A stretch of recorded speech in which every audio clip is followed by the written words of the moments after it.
When you hear stories of neurodivergence, yet you can't find the ones that speak to your life. Utopia the campaign aims to platform the voices of neurodivergence across different communities and life circumstances, so we find the words to get the support we need. Join me, Samantha Hugh, Director of ADHD Girls, as I uncover hidden stories of neurodivergence that come from a few, but speak to so many parts of our lives.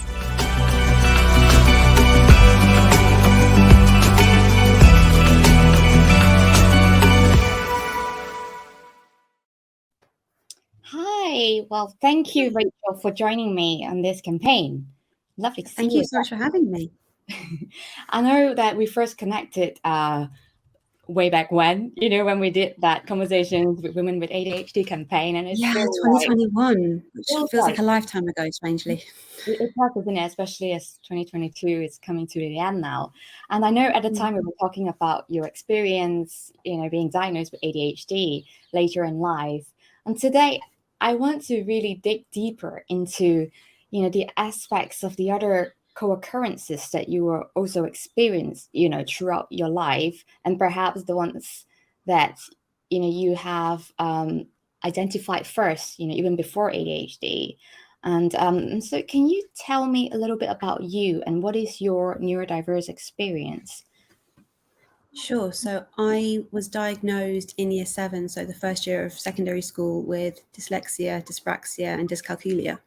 And I think it was a real revelation in how the adults who worked with me saw me.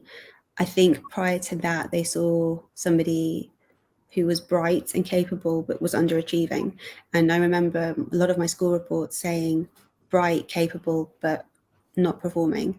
And so in terms of getting those diagnoses, it kind of, at that point, there really wasn't access to a community to be a part of. So I spent still a lot of time feeling very isolated. The secondary school wasn't geared for neurodivergent students at all. So you felt very annexed away and very removed. So even though the onus was on inclusion, you were still really not included in the vast majority of what was happening in the school, even sort of socially, because you were annexed away with other students in kind of this little unit. And so I definitely felt a sense of otherness in a big way, pretty much throughout my schooling. And then kind of coming into adulthood, constantly prefacing everything to do with being dyslexic or being dyspraxic or having dyscalculia with an apology. Sorry, I'm finding this difficult. Always prefacing everything with an apology when I had nothing to apologize for. I think that's probably the biggest takeaway I had from growing up neurodivergent and having spent the first sort of formative years of primary school just not achieving in the way people expected me to. My intelligence didn't match with the output, and they couldn't reconcile that. Right. And you mentioned that you got was it the dyslexia diagnosis a lot earlier, right? And also dyscalculia. And how has your experience created barriers in learning and your time, has it impacted your time in education? I think ultimately the biggest delay was in reading. I learned to read, or the penny dropped when it came to reading later. According to my family, I wasn't reading fluently till I was about 7. Then the penny dropped, and then you couldn't get me away from a book. But there has always been this correlation with people's understanding of dyslexia as it just being a literacy-based issue. And it's far more than that.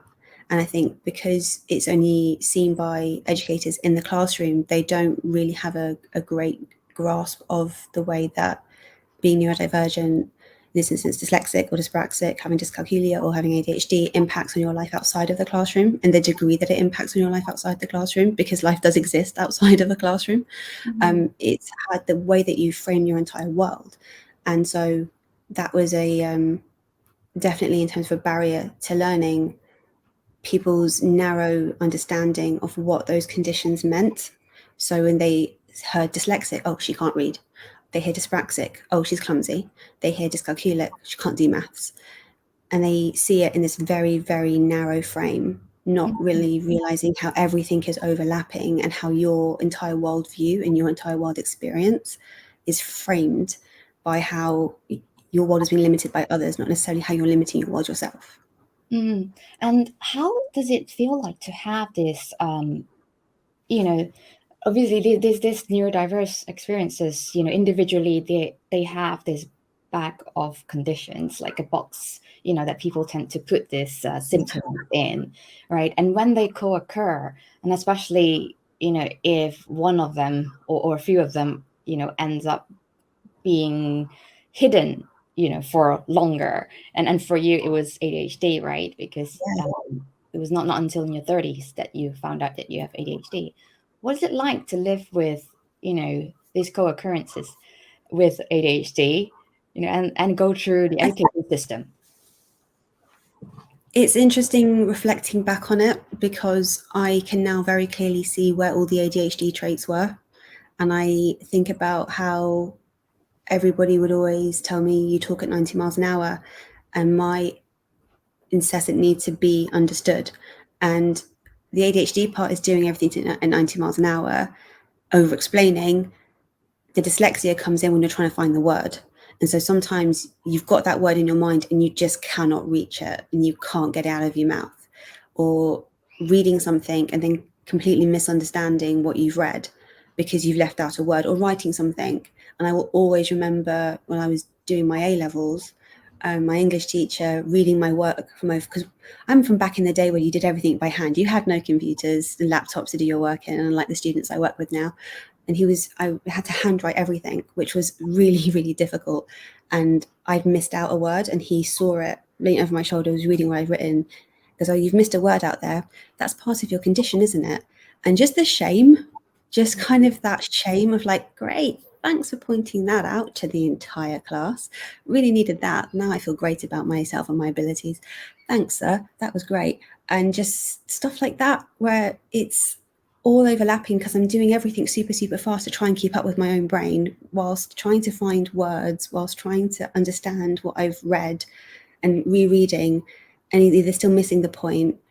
Lots of little things like that, where if it had been scaffolded in a completely different way that suited my learning profile, that wouldn't have been an issue. It's like, right, okay, let's go back over this and break this down, or let's scaffold the task in a different way so that you can understand it.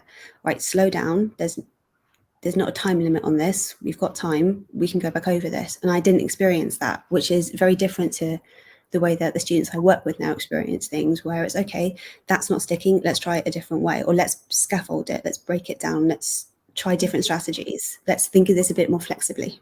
And I remember in our previous conversation a while ago now, and you mentioned that there was some difficulties. Was it getting into college or university? I just couldn't. My whole lead up to the idea of doing university was just nope. It was a big nope. I couldn't bear the idea of having to go through another however many years of what I was already experiencing, with a whole added level of pressure that you may have just wasted 4 years of your life if you don't get a degree at the end of it. I completely noped out of that one. So I didn't go to uni, because I just felt the idea of putting myself through it and struggling through it.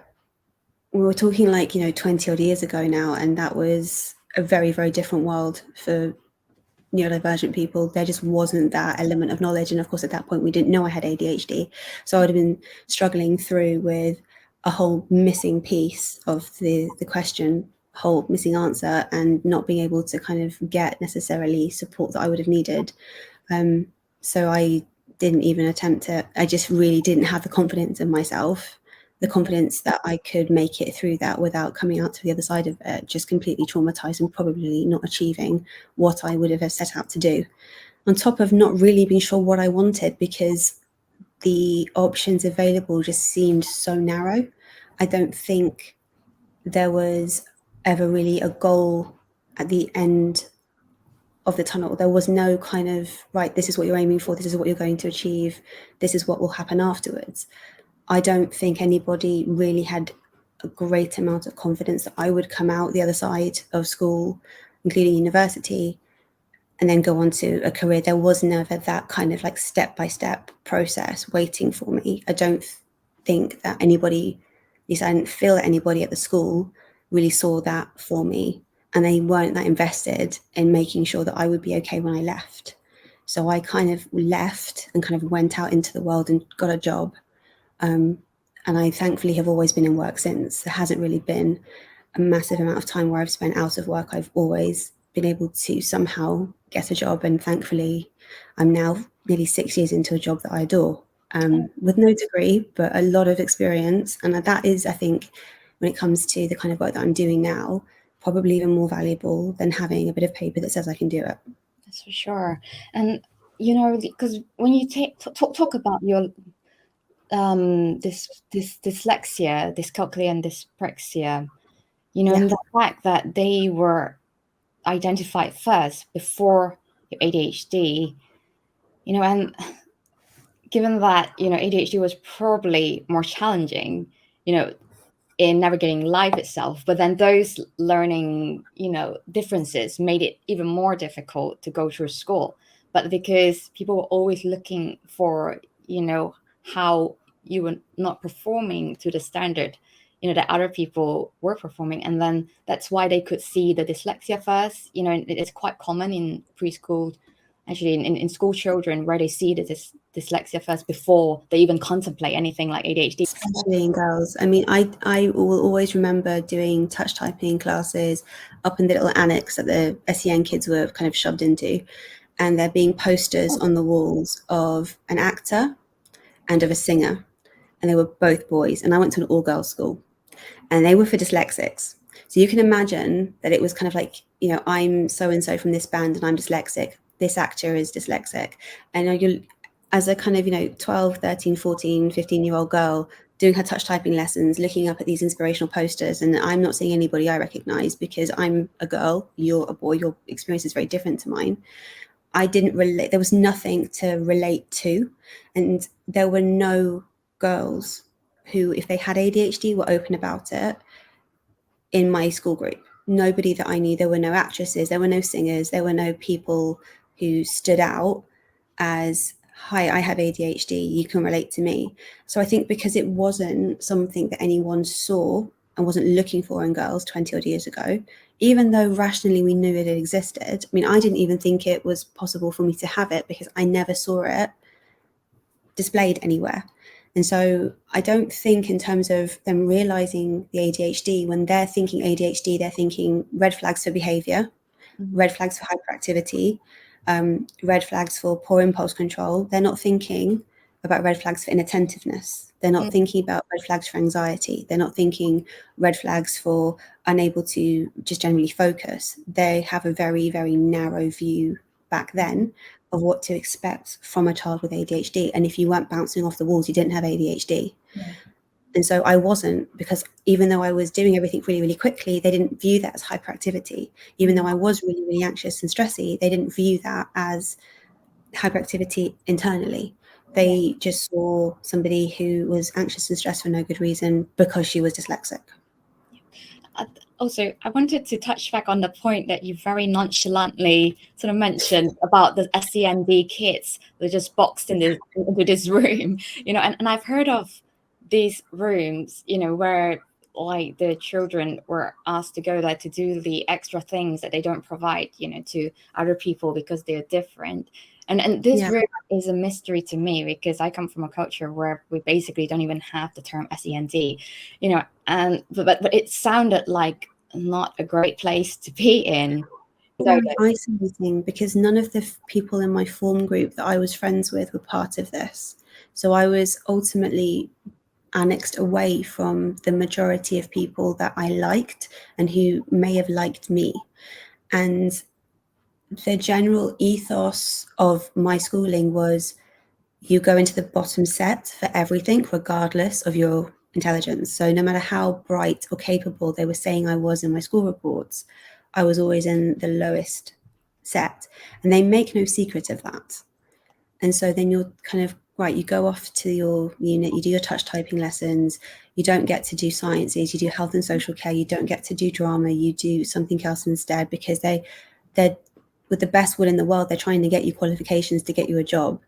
But the other end of that is that they're also trying to pad out their exam results, because what they don't want to do is have the dyslexic kid doing GCSEs and A levels at a specific level and bringing down their exam result scores because they're not getting A's. And so it's a catch-22 for them. They are required to provide you with an education. They are not required to go above and beyond to stretch you and push you and nurture you into being able to do those exams and get those qualifications, even if they're C's. Because on the other side of that is it brings down their total exam result scores. But that unit, and they're still common, those kind of SEN units where, because inclusion is the name of the game, it is let's kind of keep everyone together. They serve a purpose, but they don't fulfill a whole person obligation. It's a very academic obligation, and that is the biggest problem and the biggest struggle for kids with SEND in mainstream schools, is that you are there for an academic purpose, and who you are as a whole person, I think often can get kind of forgotten about. Yeah, I hear you, saying this and describing how it was, and then, seeing how things are, in many schools, it still looks like that, right? And I think it still feels like that. I think there is this, having a neurodivergent diagnosis, being dyslexic, being dyspraxic, having ADHD, it doesn't automatically get you an EHCP. So there is not automatically the mandate for you to go to a specific and specially provided SEN provision. And so your options are mainstream, because the independent sector has so many additional provisions that they are so much more expensive than mainstream, and it's not unreasonable that families can't necessarily afford to pay for that independently. And so you're kind of making the best of a bad situation. These schools are trying, but they are not geared to have the right provision to meet the needs of some of the students that they have to onboard. And so when those positions in those schools fail, it's very much feels to the child that they failed, not that the school has failed to meet their needs. They failed to meet the need of the school. And it's the other way around. The schools failed them. On the other hand, the flip side of that is it's not necessarily the school's fault in total, because mainstream schools were never geared to provide the kind of education and resources with flexibility and differentiation that is required. They're not formed to do that. They're still really working to a very archaic, kind of almost Dickensian, sit them all in rows, learn it all by rote, which is not something that neurodivergent brains are geared to do. And so the system as a whole fails the SEND kids often, again and again and again. And that's why they end up in our independent sector, hopefully supported by their local authorities with the HCPs. Not always, because they're not mandatory, but it's why the independent SEN sector exists, because the mainstream schools do not have the capacity to support kids the way that they deserve to be supported. Yeah, and in your work, I know we actually haven't talked about what you do yet, but you actually gone on to work in the independent SEND kind of like sector, where you work within a school that is amazing, and it's like won like a lot of awards and recognition for the work that you do for children with specific learning difficulties, right? I wanted to ask about your experience in through the kids you support. What is the proportion, that you see that these kids tend to have ADHD, co-occurring with a form of, learning difficulty? It's pretty high. I think if I was to kind of review all of the EHCPs that our students have, often you would see co-occurring conditions, not always ADHD, but often, I do think this is really important when it comes to the concept of co-occurring conditions, to understand that even if you may not have full-blown ADHD of any subtype, there can be traits throughout pretty much every other neurodivergent diagnosis. And so you may not have a formal diagnosis of ADHD, but those ADHD traits could be there. Same with dyslexia, same with autism spectrum disorder, same with dyspraxia. So you may have traits even if it's not a fully kind of fledged diagnosis. And the vast majority of the students I've worked with over the years, when I've reviewed their EHCPs, it has been something co-occurring with something else. There's very, very few students that I've encountered where their paperwork would say only one condition. And even if there is only one condition listed, it may then also be listed against something like a other mental health or wellbeing condition like anxiety, or pathological demand avoidance or opposition defiance disorder. So it's not that they are solely only one diagnosis, but it's that they're co-occurring with things that trait off of other diagnoses as well. I'm not sure trait off is the best way of explaining that, but basically they share traits. Yeah, no, you're completely right. Because if we're not seeing this, checklist of traits, within ADHD, and then we see like more of this, maybe dyspraxia or dyslexia or dyscalculia that's appearing because this environment is making those traits manifest more. Then we absolutely then cannot diagnose the ADHD. But then and also the masking.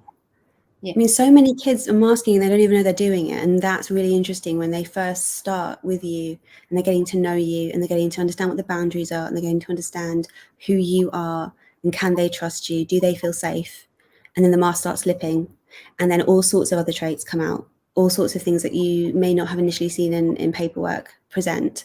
And that's a good thing. That's not something to be afraid of. It's not something that's disappointing in any way, shape, or form. That is a positive thing, because if they feel safe enough to drop the mask that they don't even consciously know that they've put up, then all the traits come out and we get to see them as a whole person and understand how best to support them as young people moving to working in a situation where they are fully independent and capable of supporting themselves once they leave our provision. Because so many of our students have come to us from provisions where they've been failed. They take that failure to heart and they feel like they failed. They haven't. The school failed them. You build them back up and either they can transition out back into a mainstream provision that can better meet their needs because they have the independence and they have understanding of themselves to advocate for themselves, or they can transition onto a different provision, or they can stay with us. So it's really interesting over the course of the time you spend with them to sort of see how they grow and where certain traits may, at certain points in their growing, may come to the fore, but they also may then, as they get more confident and they have more sense of independence and they have more self-assuredness to advocate for themselves and say, hang on a second, I don't get this, it doesn't feel right, I need a bit more help with this, can start speaking up for themselves. And you start seeing their confidence grow, and then those more anxious traits of all of neurodivergent conditions sort of take a step back because they can speak up for themselves. They have learnt the language through spending time with us, and part of our kind of, speech and language provisions, life skills provisions, occupational therapy provisions, they've learned how to advocate for themselves, which is such an invaluable life skill. I didn't have that. I still even now kind of preface a lot of what I'm about to say with sorry but or sorry it. And we don't want our kids to apologize because they have nothing to apologize for. Yeah, you're so right. Some things are quite hard to shed. Myself, yeah, yeah. I feel so moved by what you said, about how these kids just drop their mask when they feel safe. And I think you don't really grow out of that, because in education, you start to learn when you feel safe and you trust, your education provider. And then when you become a grown-up and an adult in the working world, when you feel safe, you're more likely to thrive, be yourself, and actually get the most out of the job. And so in the school, what is your role right now? It's an interesting one. I've moved really from, over the last couple of years, from being a teaching assistant to working in marketing support, and then also leading lessons, teaching photography to our BTEC groups, and also doing a photography club with our juniors. It's been an interesting transition because I'm still very much a part of the kids' lives day to day. They see me every day. We interact in the corridors. I go in and sort of kind of marvel at what they're working on and find a way to share it through our social media, be it through Twitter or LinkedIn or on our website or on our blog. I write our weekly newsletter, so I get to see exactly what all of them are doing, and they always blow my mind. And then I get to work with some of them doing photography. I get to share something that's a massive passion of mine and hopefully spark it in them. And we've had some absolute cracking successes. I am one very proud teacher, and they know it, because I am very, very bad. The impulse to tell them how proud I am of them, just kind of like, I have to just say it to them. So they always know exactly how I feel about their work. But yeah, it's interesting because it's, in some ways, the marketing work has really been a kind of extension of advocacy work. I kind of feel very passionately about what we do. And so then being able to kind of shout about it and kind of find reasons to celebrate the kids is just such a massive, massive joy.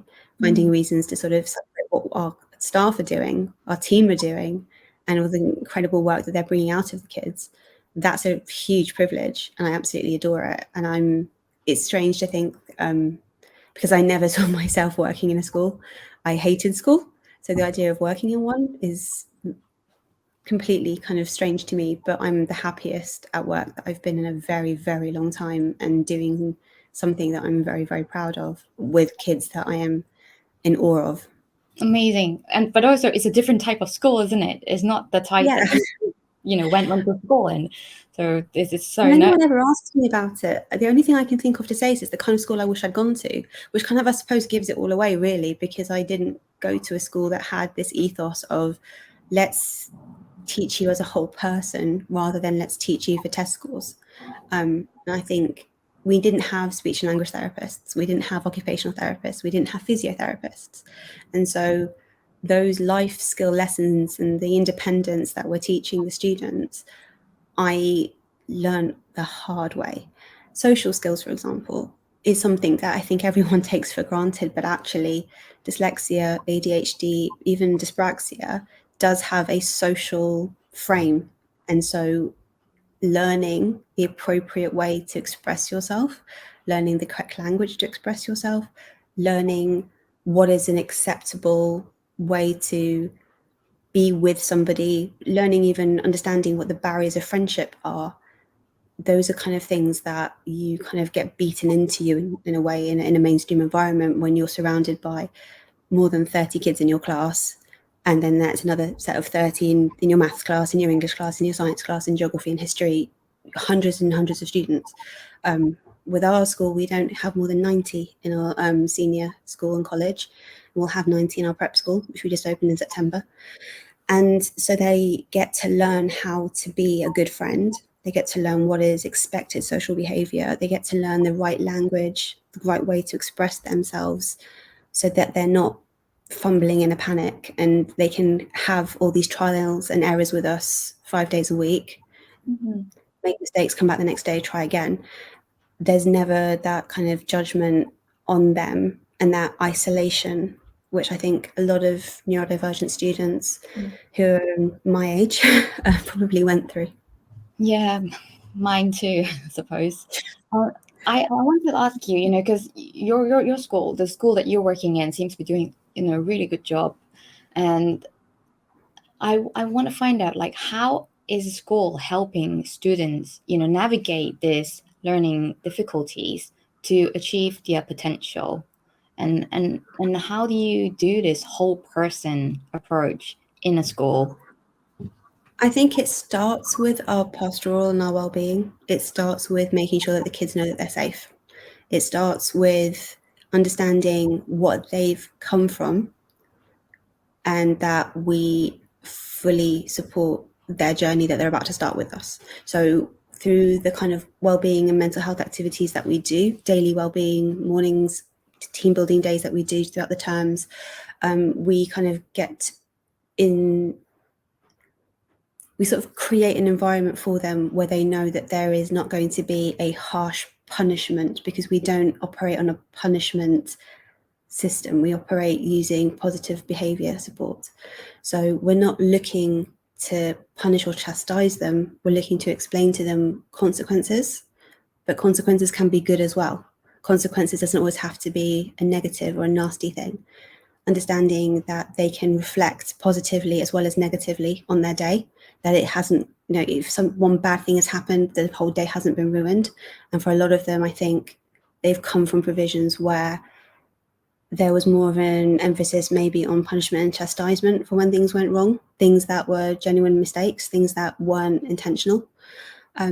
But also being able to work to the national curriculum, but work in smaller class sizes so we can differentiate the national curriculum to meet the students' needs. That's also really key to where we get the successes from, because then we can pinpoint, okay, this kid is excelling in this area, so where can we stretch and push them in this area? Okay, maybe they need a little bit more work in this area. Okay, maybe we can dial it back a bit. Let's go over some bits beforehand and then progress. So there isn't that need to meet a specific whole school goal. We're working very much individually on lots of goals for each student. And then we have our support provisions from our in-house therapy team. We operate a fully integrated therapy approach. So we all get training from our colleagues in the systems that we use, from speech and language therapy to occupational therapy, be it things like zones of regulation, be it things like social skills, very specific social skills, language that we use with the kids to help them kind of understand, rather than saying that was bad, you shouldn't have done that, say that was unexpected, that's made me feel uncomfortable, let's try it differently this next time, let's use this kind of language instead. Being able to kind of have those very dedicated periods of time with those students as a group, not necessarily always one-on-one, with the social skills lessons and the life skills lessons that we do, really does help kind of give them confidence in their own abilities as well, and how to navigate the really tricky stuff that doesn't seem tricky if you're neurotypical, but if you're neurodivergent, understanding little kind of social elements. Okay, maybe by behaving like this, I'm possibly going to make that other person feel uncomfortable. I should try maybe doing something like this. Or I've noticed that I'm a little bit kind of fidgety or stimmy in this situation. Maybe I need to use this kind of language to explain why I feel that way. That kind of gives them the independence to sort of advocate for themselves later on in life as well, to be able to, when they do reach the working world, ask for those reasonable adjustments that took me, most of my adult life to realize I was actually allowed to do. Thank you. That was amazing. I was writing notes whilst you were saying it. It's because some of the things that you said, like I've touched on, in so many places, the safety element, just it, like I said, you don't grow out of it. If you, went to school like that, where you're feeling anxious all the time of, worrying when is the next punishment coming, when is the next embarrassment coming, you're going to develop some form of anxiety that just follows you. Absolutely. And to the workplace, it is going to be a main trigger if someone just all of a sudden just micromanage you and want to know what you're doing at every step. And it's or the opposite, and just completely ignore you because you're more trouble than it's worth. Like, they're fine, they're getting on with it, when actually you're kind of there looking at your workbook and you're looking at what you're supposed to be doing and have absolutely no clue where to start because you haven't really understood much of what was going on, or you've been forced to sit down for however many minutes and you're kind of just getting restless and fidgety. So being able to kind of have that flexibility in the classroom to say, okay, this student would like a movement break. They put their hand up, they say, Miss, can I have a movement break? Sir, can I have a movement break? Absolutely. Go outside for 5 minutes, do some wall presses, do some jumping jacks, have a walk up and down the stairs, do a lap, then come back. You're in a better frame of mind, you're more awake, you're more alert, you're more likely to succeed. Be able to use fidget tools in the classroom, be able to have, specific furniture, like moving sit cushions for the kids to sit on so that they can sit, get some sensory feedback by moving in their chair a little bit. They're not interfering with anybody else's learning. There are discrete ways to manage their needs. I mean, the entire time we've been talking, I've been fidgeting. I've sat for like 30 minutes, So like, there are discrete ways to do it and to attain and to kind of be present in what you're doing and actively take part in what you're doing while still being allowed to be different and being allowed to be neurodivergent and being allowed to have ADHD and dyslexia, to be able to say, I need a break, I don't get this. This is starting to make me feel a bit in the yellow zone. I need to step out for a minute, and kind of, you're allowed to do that. And it's that kind of ability to kind of empower the students to say that will stay with them as part of a fundamental building block as they grow with us and eventually leave our provision, be it to transition into a different provision or to transition out into adulthood, and then still advocate for themselves, which is key. Is what we should, as educators, really be kind of working towards, is not just giving kids exam results, but giving them the ability to exist outside of the classroom. So you talked about like a really ideal environment, you know, and like it's amazing for children who are in it. But the majority of us, you know, grew up in a very different setting, and some of our children are still going through that setting. You know, if there is something that, say, schools can do, you know, a mainstream school, which maybe not so many resources, what's the core things that maybe they can do already for a child with ADHD with these learning difficulties, you know, to help them? It's a very interesting question, because it's something that I do think about fairly frequently. And I do think about the colleagues that I have who are mainstream teachers and how tied into a toxic kind of system they are, because it's not through lack of want.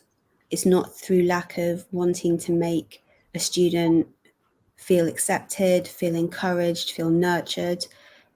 It's that they are one person and there are 30 in their class, and that's just a class. That doesn't include every other student that they teach. And when you think about it, I think about working environments that I've been in that have had, say, more than 30 people, and how much did I really know about them? How well, you know, if someone had said to me, oh, who's that person? Would I know their name? And what else would I know about them?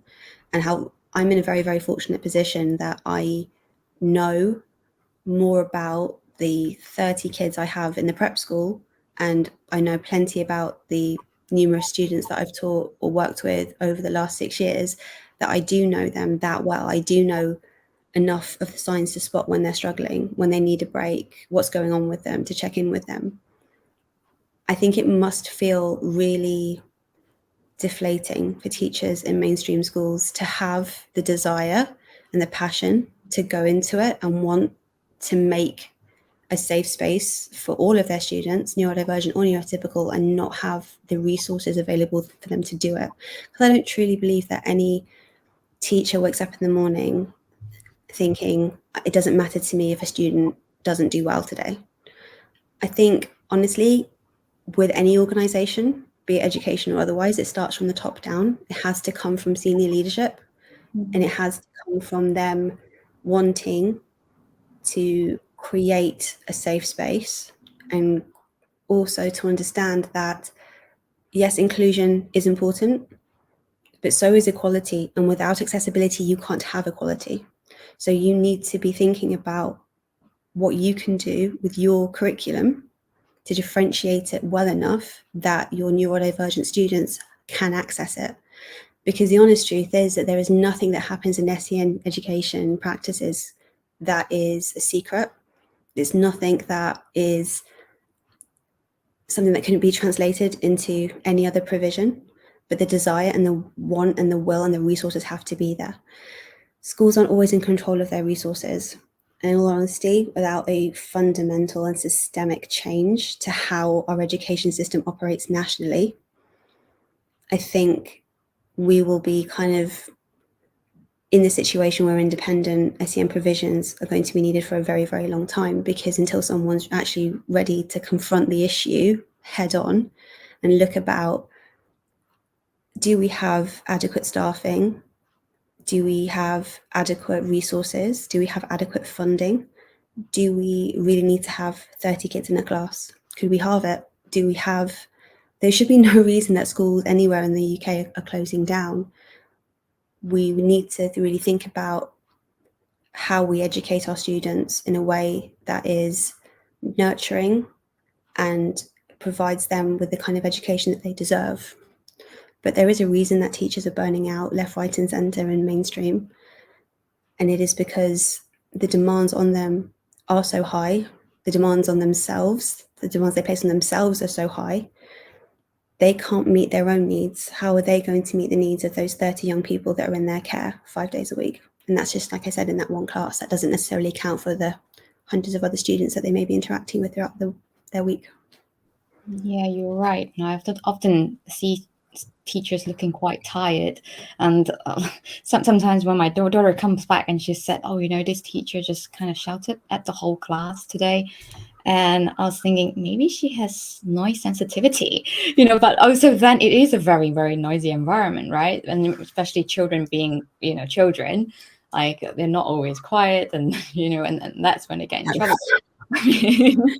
But it is probably... No, they're not always quiet, but they are always entertaining on some level. I think ultimately where we have come a long way, and I think it's difficult to not sound negative when it comes to talking about mainstream education, especially with the background that I've had in it. But I also do know that the lengths that teachers will go to create resources, I know just how far teachers are willing to go to do and offer the best that they can. And I do feel so frustrated for my mainstream colleagues, because I know that it is not through lack of desire, will, want, passion, vocation. I know that they want to provide the best education that they can. I also just know that they are working in a system that is not geared to that. And I feel really frustrated for them, because no matter how much continued professional development these teachers do, and how much they learn about neurodiversity, how much they learn about dyslexia, dyspraxia, dyscalculia, ADHD, they've still got such limited resources available to them on the front line. Limited time. There's 1 of them to 30 students, of which however many, if we say that 1 in 10 students has ADHD and they've got 30, that's 3 ADHD students, not to mention anyone who's dyslexic, not to mention anyone who's dyspraxic. Mm-hmm. They're limited resources on the front line, personnel wise, just like physically.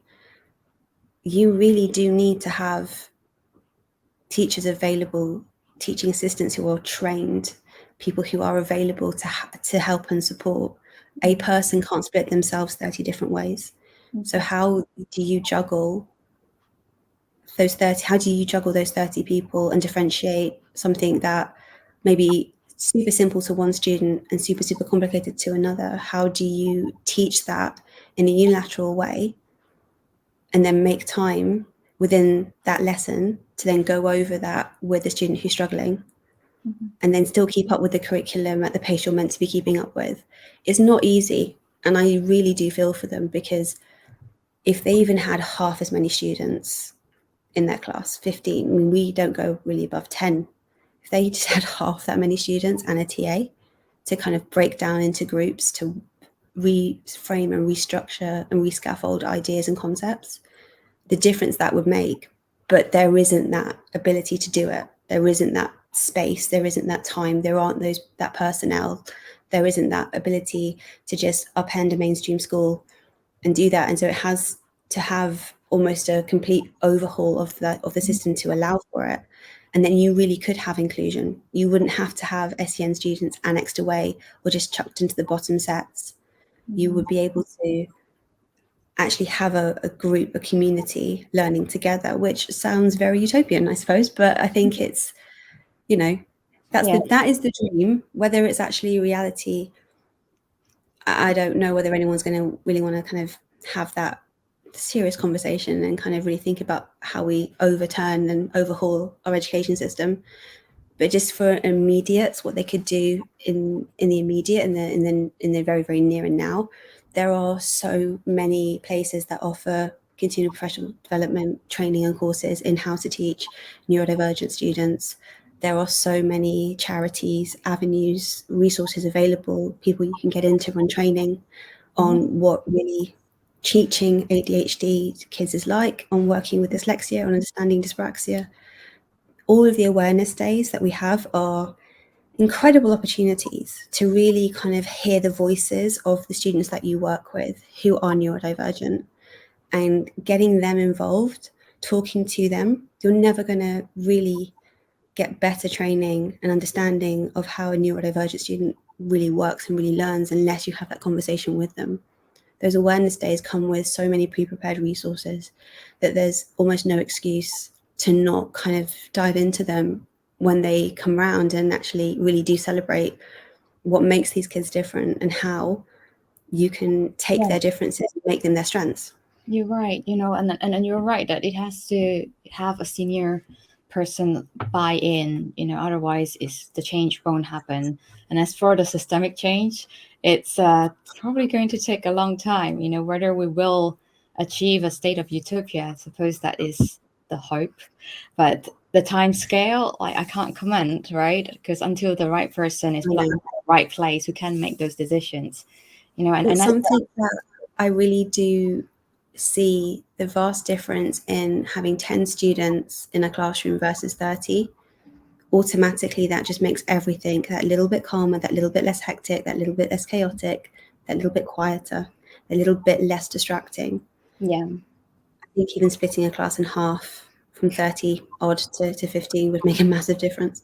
I know, but it is at the same time, it's the funding and, mainstream schools. And the resources and the space available for schools, it's a very tricky one, and it's very, very frustrating to kind of be in the mix of being so privileged to work in the sector that I do, to see these kids thrive, knowing how big of a difference if you just transplanted our template across a whole bunch of other mainstream schools, the massive difference it would make. Well, let's hope somebody who can make decisions can hear this conversation. Yes, please. And then, hopefully, make a change to the policy in time. But thank you so much, Rachel. It's been so lovely talking to you and hearing all your experience, and also, your experience as a neurodivergent growing up with ADHD and the co-occurring learning difficulties, and also now, working in a school helping children, who are probably going through similar things, but with much better support. It's been great, hearing some of the examples of what people can do and they can take home and hopefully suggest to the school, that their children go to, because it really doesn't take much. It starts with a bit of safety and no punishment, a bit of understanding, and then we can go from there. So thank you. Really appreciate it. My pleasure. Thank you so much for having me. What did you think of this episode? If it resonates with you, do share it so we can empower other neurodivergents too. We want to open up conversations for neurodivergence across all communities, especially the ones who are underrepresented, so they can get diagnosed and find the support they need in life and work. I'm Samantha Hugh, Director of ADHD Girls, and you can invite me to speak at your organization or subscribe to my upcoming bite-sized video courses on ADHD and neurodiversity via a new learning platform called Utopia. You can find a link via my link tree within my bio on Instagram and LinkedIn. Special thanks to Qbtech for being such a wonderful collaborator throughout phase 1 of this campaign.